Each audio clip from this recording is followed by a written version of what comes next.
क्या पूछा जा रहा है? देखिए, पूछा जा रहा है आपसे कटारगढ़ कहां स्थित है। कटारगढ़ जो है वो कहां पर स्थित है? ऑप्शन है कुंभलगढ़, चित्तौड़गढ़, गढ़बीठली या मेहरानगढ़।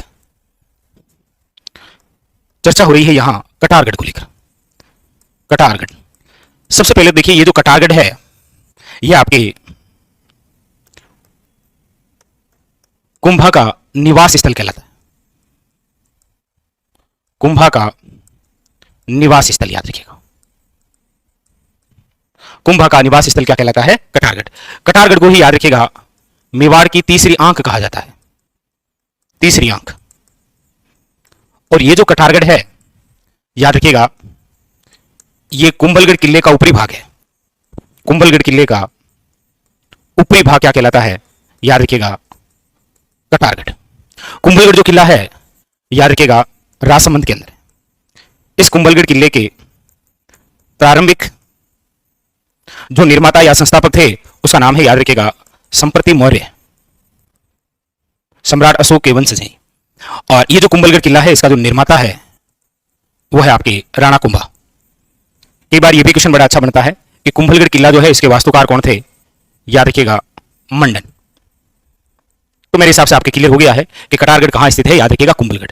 इसी कुंभलगढ़ किले के बारे में अबुल फजल का एक कमेंट है कि यह किला इतनी बुलंदी पर बना है कि इसको नीचे से ऊपर की ओर देखने पर सिर की पगड़ी गिर जाती है। यह कथन भी कई बार पूछा गया है। तो ऑप्शन नंबर हो जाएगा A is the correct answer. अगला है निम्नलिखित में से कौन दादूपंथी उप संप्रदाय नहीं है? दादूपंथी उप संप्रदाय नहीं है। देखिए दादूपंथ जो है, सबसे पहले तो दादूपंथ के जो संस्थापक हैं वो है आपके संत दादू दयाल। और ये जो संत दादू दयाल हैं याद रखिएगा इन्हें राजस्थान का कबीर कहा जाता है।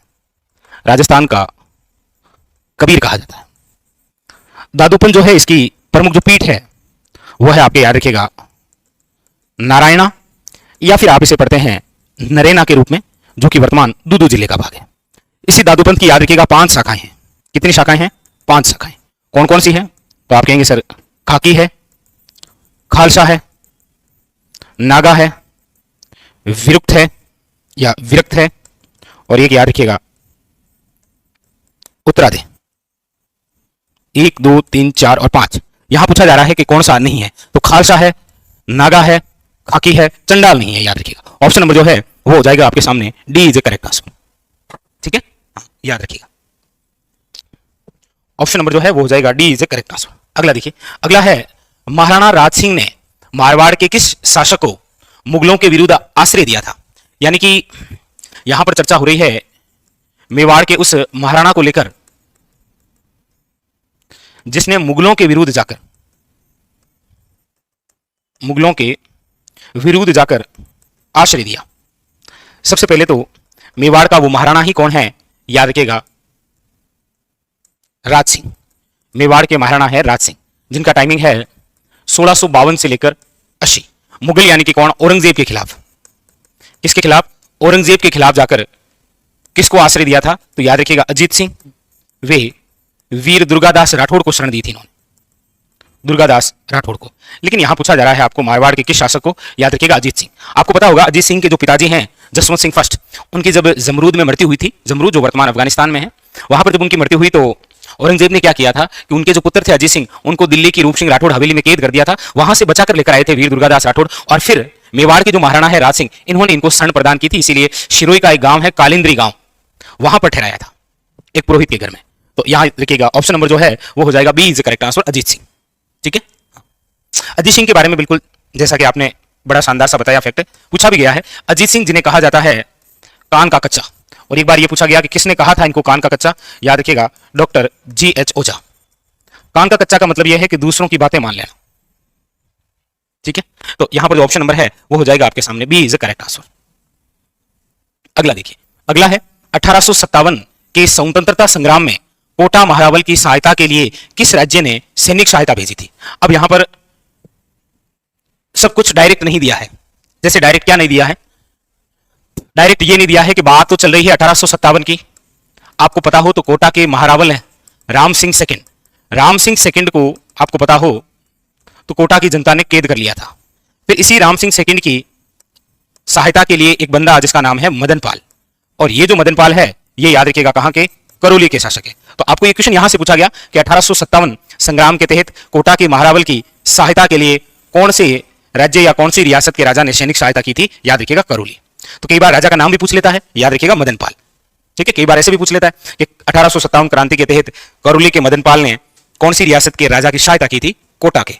नाम क्या है, महारावल राम सिंह सेकंड, याद रखिएगा। ठीक है, चलिए अगला क्वेश्चन। अगला है विमल शाह द्वारा निर्मित प्रसिद्ध जैन मंदिर कहां स्थित है। देखिए विमल शाह द्वारा, वो है आपके विमल शाही जैन मंदिर। विमल शाह द्वारा निर्मित मंदिर है विमल शाही जैन मंदिर। और ये विमल शाही जो जैन मंदिर है ये है दिलवाड़ा में, याद रखिएगा। कहां पर है, Dilwara. Option number D is the correct answer. लेकिन याद रखिएगा ये दिलवाड़ा कहां पर है, याद रखिएगा माउंट आबू। एक बार आरएसएस बोर्ड ने क्वेश्चन ये पूछा कि दिलवाड़ा निम्न में से कितने जैन मंदिरों का समूह है, याद रखिएगा 5 जैन मंदिरों का समूह है। यहां पर कितने, 5 जैन मंदिरों का। अच्छा ये 5 जैन मंदिर हैं कौन कौन से, तो एक तो यहां पर दे रखा है आपके विमल शाही, एक है आपके लूणव शाही, एक है आपके पितलेहर मंदिर, एक है आपके पार्श्वनाथ मंदिर और एक है महावीर स्वामी मंदिर। तो ये 5 जैन मंदिरों का समूह है कहां पर, आपके दिलवाड़ा। और दिलवाड़ा कहां पर है, याद रखिएगा माउंट आबू। ठीक है, याद रखिएगा। ऑप्शन नंबर हो जाएगा यहां D is the correct answer. चलिए अगला है वागड़ी बोली राजस्थान के खाली जगह भाग में बोली जाती है। अब यहां थोड़ा सा ध्यान देना है आपको ऑप्शन पर। ठीक है, जल्दबाजी में ऐसे क्वेश्चन गलत नहीं होने चाहिए। एक बार आप इसका आंसर दीजिए फटाफट, देखते हैं कौन कौन इसका सही आंसर देते हैं।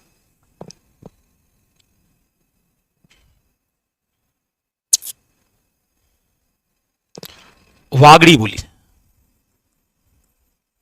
कौन सी बोली की बात हो रही है, वागड़ी बोली। वागड़ी बोली है, याद रखिएगा वागड़ क्षेत्र में। कहां पर है, वागड़ क्षेत्र। वागड़ क्षेत्र है आपके, याद रखिएगा डूंगरपुर और बांसवाड़ा। अब आप मैप में देखना ये जिले, तो मैप जब आप देखेंगे तो ये आपको कुछ इस प्रकार से दिखाई देगा। जैसे यहां पर तो है आपके बांसवाड़ा, इसी के पास में यहां पर है डूंगरपुर। इसका मतलब ये दिशा तो है दक्षिण और ये दिशा है पश्चिम, मतलब इधर ही तो है ये दक्षिण पश्चिम की ओर। दक्षिण पूर्वी की ओर तो है भी नहीं, उधर तो प्रतापगढ़ है। तो आप कहेंगे सर इसका जो राइट आंसर है वो हो जाएगा आपके सामने सी इज करेक्ट आंसर, दक्षिण पश्चिमी, याद रखिएगा। ठीक है, लोकेशन देखेंगे ना आप बांसवाड़ा और डूंगरपुर की, तो वो दक्षिण पश्चिम की ओर है, ना कि दक्षिण पूर्वी की ओर। ठीक है, हाँ इसके अलावा यदि कभी कोई ऑप्शन में आएगा तो वो केवल दक्षिण आएगा, दक्षिण राजस्थान, लेकिन वहां ऐसा ऑप्शन है भी नहीं। नहीं, वो आपके दिमाग में जो आ रहा है ना वो है बांगड़ी। बांगड़ी बोली जो है वो उत्तर राजस्थान में बोली जाती है। प्रोपरी हमारे साथ यदि कोई विद्यार्थी हनुमानगढ़ से है तो उनको पता है ये कि बांगड़ी जो बोली है वो बोली जाती है आपके कहां पर, याद रखिएगा हनुमानगढ़ में। ठीक है, प्रोपरी कहां है, हनुमानगढ़ में। क्लियर है ये। चलिए अगला देखिए, अगला है आपके सामने। अगला क्वेश्चन है निम्नलिखित में से किस राजपूत राजवंश पर बिजोलिया अभिलेख प्रकाश डालता है, बताइए। बिजोलिया अभिलेख के अंदर कौन से राजवंश से संबंधित जानकारी है, बताइए फटाफट इसका आंसर।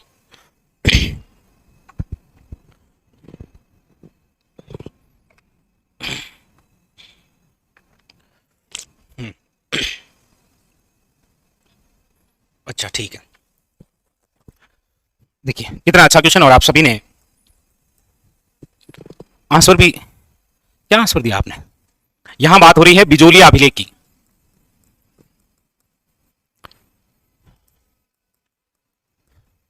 बिजोलिया जो अभिलेख है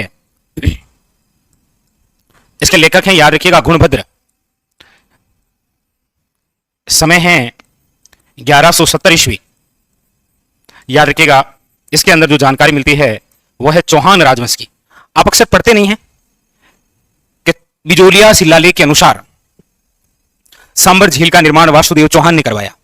बिजोलिया शिलालेख के अनुसार वासुदेव चौहान ने यह स्थापना की। तो याद रखिएगा वो है आपके चौहान राजवंश के बारे में। प्रतिहार राजवंश के बारे में जो जानकारी देता है ना वो है घटियाला शिलालेख। कौन सा है, घटियाला शिलालेख, जो घटियाला वर्तमान फलोदी में आता है। इसका प्राचीन नाम है रोहिस्कूप, याद रखिएगा। ठीक है, हाँ चलिए, तो बस ऐसा ही क्वेश्चन निकल के आता है एग्जाम के अंदर।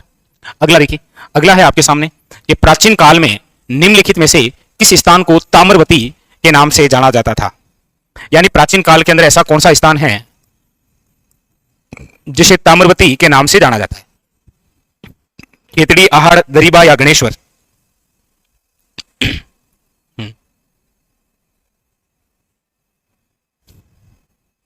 बताइए, ताम्रवती किसे कहा जाता है?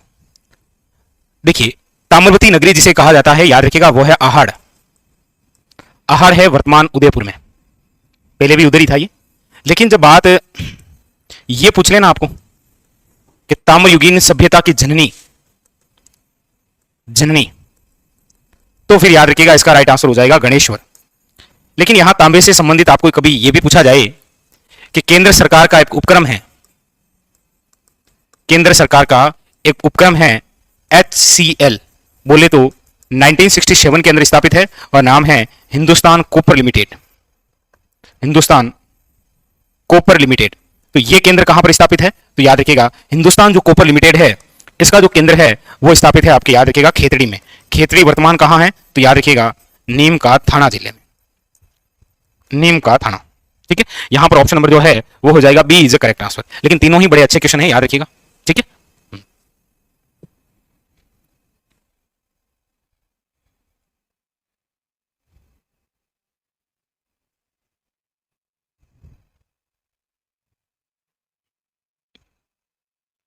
चलिए अगला देखिए। अगला क्वेश्चन है कि केंद्र सरकार के भारतीय पुरातत्व सर्वेक्षण विभाग ने किस मंदिर को राष्ट्रीय महत्व का स्मारक घोषित किया है? भारतीय पुरातात्विक सर्वेक्षण विभाग ने ऐसा कौन सा मंदिर है जिसे राष्ट्रीय स्मारक का दर्जा दिया है? ऑप्शन है ब्रह्मा मंदिर पुष्कर, त्रिपुरा सुंदरी बांसवाड़ा, रणकपुर जैन मंदिर या करनी माता मंदिर। याद रखिएगा, इनमें से वो जो मंदिर है वो है आपके ब्रह्मा जी का मंदिर। लेकिन याद रखिएगा, ब्रह्मा जी का कौन सा मंदिर है? ये है पुष्कर वाला। और पुष्कर के अंदर जो ब्रह्मा जी का मंदिर है वो विश्व का एकमात्र ऐसा मंदिर है जहां विधिवत रूप से पूजा होती है, विधिवत रूप से पूजा। वरना इसके अलावा भी हमारे राजस्थान में ब्रह्मा जी के मंदिर हैं, छिंच बांसवाड़ा में है, आसोतरा के अंदर है, वहां पर भी। लेकिन ये ब्रह्मा जी मंदिर है आपके पुष्कर। एक बार ये क्वेश्चन पूछा गया है कि ब्रह्मा जी का मंदिर जो पुष्कर में है, इसके निर्माता कौन थे? बता सकते हैं आप? कमेंट करके बताइएगा। ब्रह्मा जी का मंदिर जो पुष्कर में बना है, इसके निर्माता कौन है? बताइएगा, बताइए।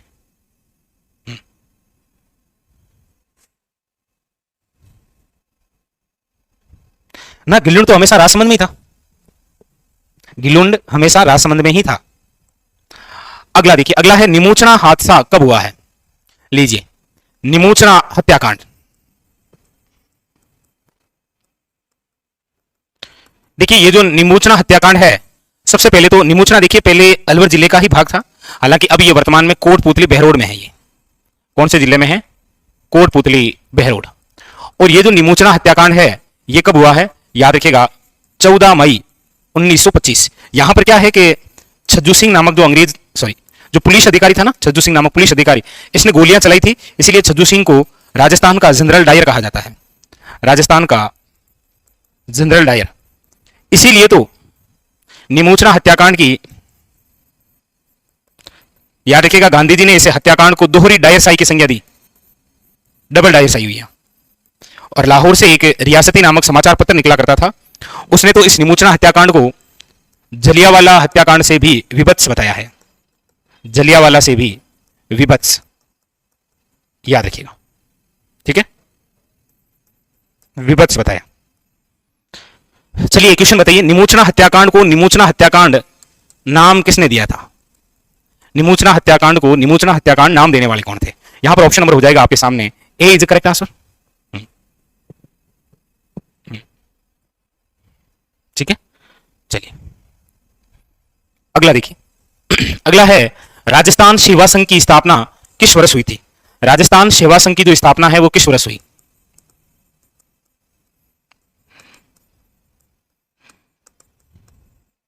देखिए, राजस्थान जो सेवा संघ है, इसकी यदि हम बात करते हैं तो याद रखिएगा, राजस्थान सेवा संघ की जो स्थापना है वो हुई है आपकी, याद रखिएगा, 1919 में।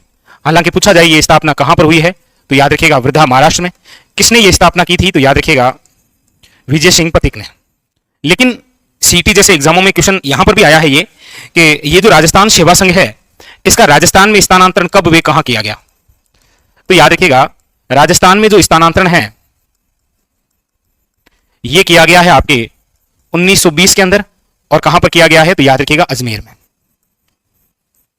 तो यहां पर तो पूछ रहा है स्थापना किस वर्ष हुई? 1919। लेकिन इसे राजस्थान में कब लाया गया? याद रखना है 1920। 1919 स्थापना, 1920 राजस्थान में। कहां पर? अजमेर के अंदर, याद रखिएगा। अगला है सम्मिलित कीजिए। एक तरफ आपके सामने वाद्य यंत्र है और एक तरफ वाद्य यंत्रों के प्रकार है। आपको बताना है कौन सा वाद्य यंत्र किस प्रकार का वाद्य यंत्र है। बताइए एक बार आप कमेंट करके बताइएगा। हाँ।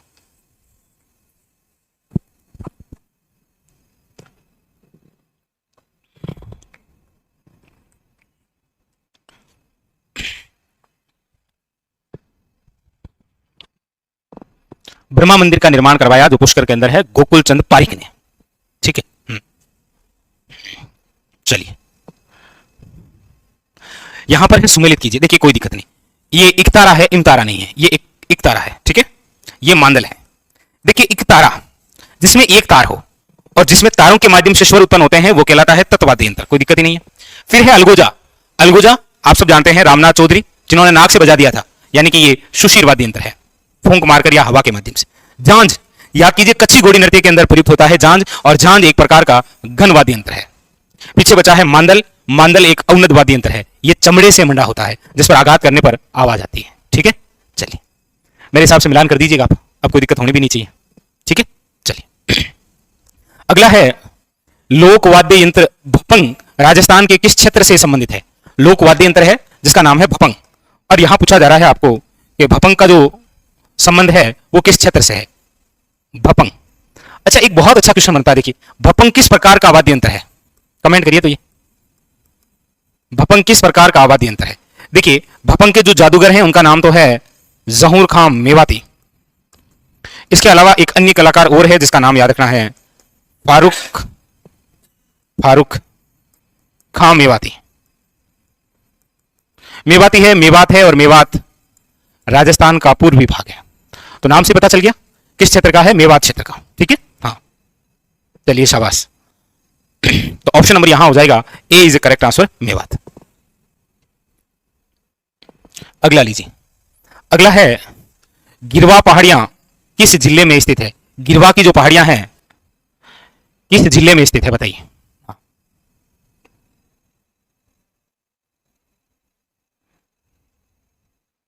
देखिए यहां पूछा क्या गया है, गिरवा की पहाड़ियां किस जिले में स्थित है? गिरवा पहाड़ियां, बड़ा अच्छा क्वेश्चन। गिरवा की पहाड़ियों का आकार भी कैसा है? याद रखिएगा तस्तरी नुमा, और ये जिस जिले में है वो है उदयपुर।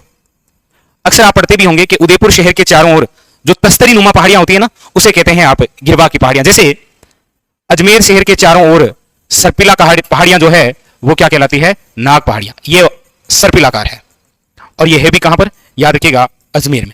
जैसे आप पढ़ते हैं कि कोटा शहर के चारों ओर कुंड आकार की पहाड़ियां कुंडला की पहाड़ियां कहलाती है। ये कोटा में है, कुंड आकार की है, याद रखिएगा कुंड आकार। तो यहां पर जो ऑप्शन नंबर है वो हो जाएगा आपके सामने सी इज द करेक्ट आंसर, याद रखिएगा उदयपुर। ठीक है, उदयपुर। चलिए अगला देखिए, अगला है राजस्थान के नक्शे पर निम्नलिखित में से कौन सा सुदूर दक्षिण में स्थित है? यानी कि आपके सामने ये राजस्थान का मैप है, देख लेते हैं एक बार, इसमें है तो आपको उस हिसाब से बता देंगे, वरना बना के बता देंगे। ठीक है, लेकिन कोशिश यही है कि मिल जाएगा आपको। यहां लीजिए, ये रहा, खाली है, भर देंगे, कोई दिक्कत नहीं है। क्वेश्चन क्या पूछा है? क्वेश्चन बस आपसे इतना पूछा है कि आपके सामने 4 स्थान है, पहले तो इसको मैप में दर्शा दीजिए। एक तो है मेड़ता सिटी।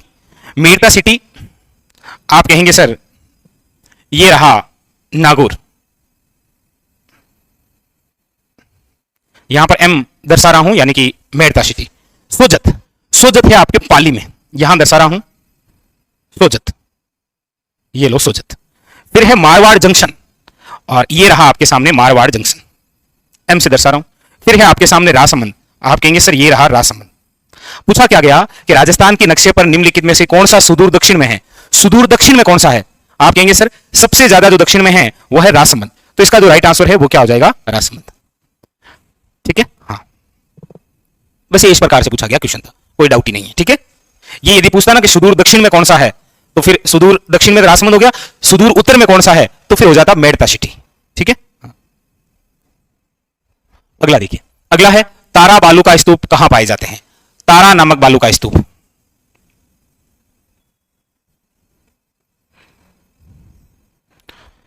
बालू का स्तूप का मतलब समझे क्या? बालू का स्तूप का मतलब होता है रेत के टिल्ले या रेत का आकार।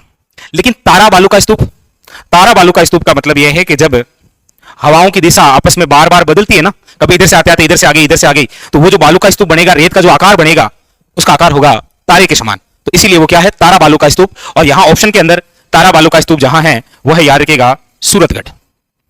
कहां है? सूरतगढ़। यानी कि ऑप्शन नंबर जो है वो है डी इज करेक्ट आंसर। और सूरतगढ़ आप सब जानते हैं कहां है, ये श्री गंगानगर में। ठीक है, अगला, अगला है राजस्थान राज्य का जल विभाजक कौन सा है? राजस्थान में जल विभाजक का कार्य कौन है? अरावली पर्वतमाला, लूनी नदी, सांबर झील या फिर मुकुंदरा पर्वतमाला। आप कहेंगे सर ये हमारा राजस्थान, और ये जो हमारा राजस्थान है, इस राजस्थान का जल विभाजक का जो कार्य है वो करती है ये कौन है? तो आप कहेंगे सर ये है अरावली पर्वतमाला, अरावली पर्वतमाला। और आप जब मानसून की शाखाएं पढ़ते हैं तब आप ये जरूर पढ़ते हैं कि हमारे राजस्थान में आने वाली जो पहली मानसून की शाखा है वो है आपके कौन सी? तो आप कहेंगे सर यहां अरब सागर से आती है। अरब सागर से जो मानसून की शाखाएं आएगी वो इस प्रकार हमारे राजस्थान में यहां आएगी, और यहां आकर अरावली होने की वजह से ये यहां टकराएगी, और टकराने के बाद में यहां पर बारिश होगी। कहां होगी? तो दक्षिण और दक्षिण पूर्वी में। मतलब यहां अरावली नहीं होती तो फिर ये इधर उत्तर पश्चिम के अंदर भी बारिश करता, लेकिन नहीं कर पा रही है क्योंकि अरावली है। इसलिए राजस्थान में जल विभाजक का जो कार्य करती है वो करती है कौन सी? अरावली पर्वतमाला, याद रखिएगा। ठीक है, याद रखिएगा। अच्छा, एक क्वेश्चन है, आप में से किसी को आइडिया हो, अरावली पर्वतमाला एक योजना है, इस योजना के तहत अभी हाल ही में एक घोषणा हुई थी कि राजस्थान में कुल रोपवे बनेंगे। वो कुल कितने रोपवे बनेंगे ये घोषणा हुई थी। रोपवे का मतलब तो आप समझते हैं ना, रज्जुपथ, यानी कि रस्सी या तारों के माध्यम से एक पहाड़ी से दूसरी पहाड़ी की ओर जाने वाला मार्ग। तो अरावली पर्वतमाला एक योजना भी है, उसके तहत घोषणा हुई है कि राजस्थान में कुल इतने रोपवे बनेंगे। वो कुल कितने रोपवे बनेंगे जरा बताइएगा। अगला देखिए, अगला है राजस्थान में जल द्वारा अपर्दन सबसे अधिक किस नदी से होता है? राजस्थान में जो अपर्दन आप अक्सर पढ़ते हैं कि मिट्टी का अपर्दन, अपर्दन का मतलब होता है मिट्टी का स्थानांतरण एक स्थान से दूसरा स्थान। यहां पर पूछा जा रहा है कि ये जो अपर्दन है, और वो भी मृदा का, यानी कि मिट्टी का स्थानांतरण, इस मृदा अपर्दन को ही कहा जाता है किसान की रेंगती हुई मृत्यु। ये भी एक बड़ा अच्छा क्वेश्चन है कि किसान की रेंगती हुई मृत्यु किसे कहा जाता है? मृदा अपर्दन। वैसे मृदा अपर्दन आपको पूछा जाए ना कि सर्वाधिक किससे होता है, तो याद रखिएगा सर्वाधिक जो अपर्दन होता है मृदा का वो होता है आपके पवनों के माध्यम से, हवा से। लेकिन यहां पर हमें पूछा जा रहा है कि राजस्थान में जो जल अपर्दन होता है वो किस नदी से होता है? तो अक्सर आप एक नाम पढ़ते होंगे, अवनालिका अपर्दन। और ये जो अवनालिका अपर्दन है ये किस नदी से संबंधित है? तो याद रखिएगा ये है आपके चंबल नदी। आपको एक क्षेत्र याद आया होगा, बीहड़। बीहड़ क्या है? चंबल नदी द्वारा अवनालिका अपर्दन से जो कंदरायुक्त भूमि बनती है ना, उसे कहा जाता है बीहड़। तो याद रखिएगा अवनालिका अपर्दन चंबल। ऑप्शन नंबर क्या हो जाएगा? सी इज द करेक्ट आंसर।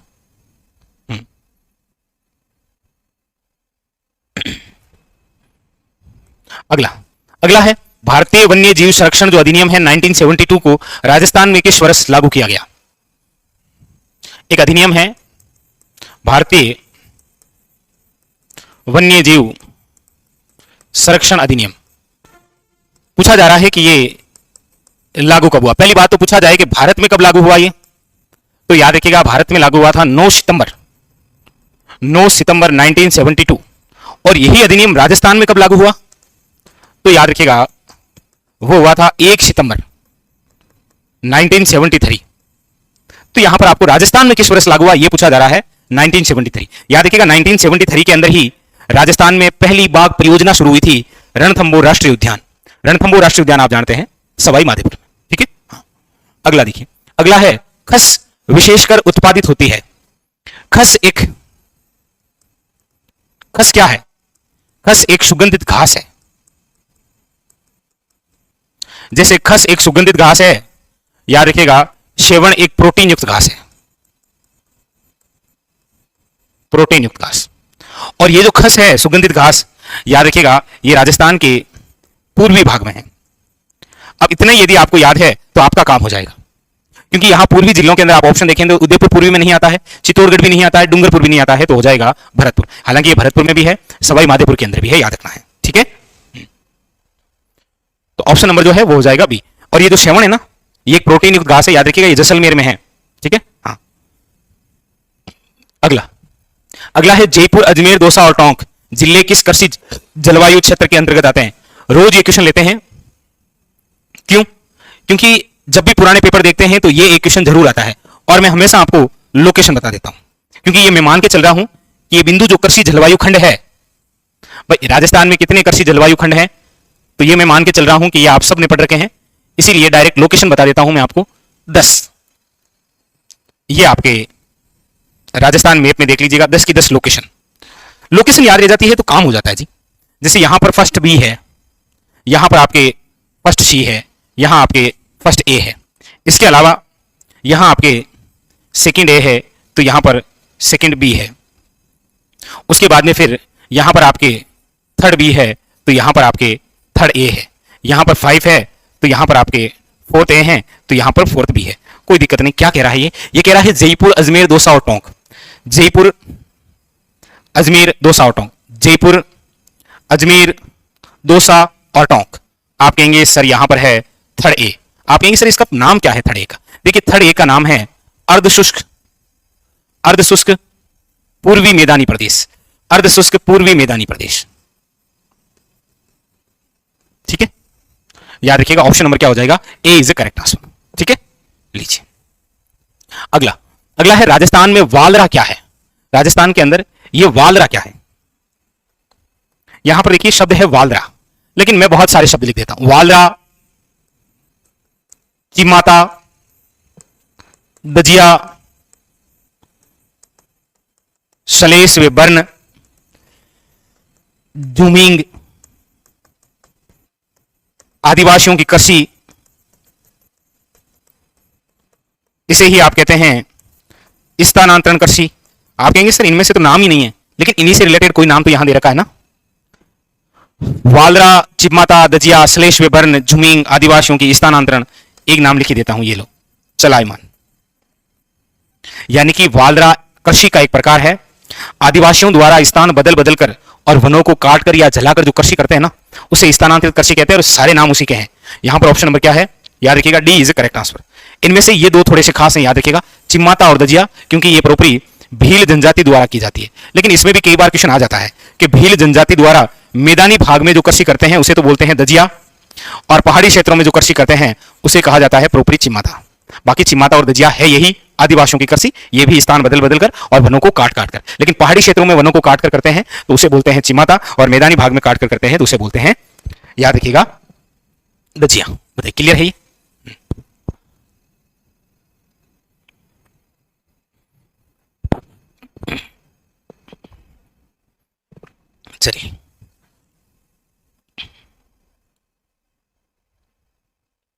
चलिए अगला देखिए। अगला है भेड़ की कौन सी नस्ल राजस्थान में भारतीय मेरिनो के नाम से जानी जाती है? भारतीय मेरिनो के नाम से जानी जाती है भेड़ की कौन सी नस्ल है? भारतीय मेरिनो।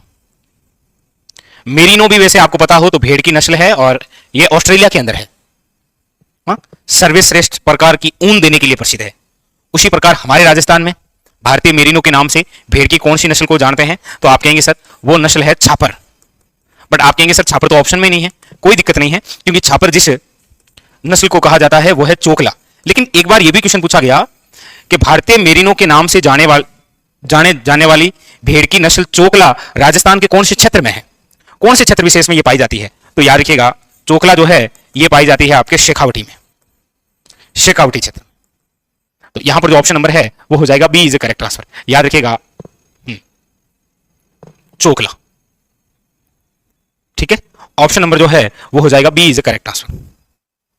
चलिए अगला अगला क्वेश्चन है कि शेखावटी के अंत्य प्रवाही क्षेत्र में निर्मित कच्चे जल स्रोत को किस नाम से जाना जाता है।